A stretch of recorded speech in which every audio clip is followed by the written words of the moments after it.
இன்னைக்கு யோனாவை போல நீ கட்டப்பட்ட பலவீனத்தோட உன் ஆத்துமா தொய்ந்து போய் அந்த மீன் வயிற்றுக்குள்ள இருப்ப. ஐயோ, நான் என்ன செய்ய வேண்டும் தெரியல பிரதர்.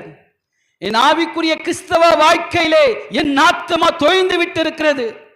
ஒரு நேரத்தில் நான் தேவனை ஆராதித்தேன். தேவன் சொன்ன இடத்துக்கு நான் சென்றேன். தேவன் சொன்ன வார்த்தையின்படியே நான் செபித்தேன்.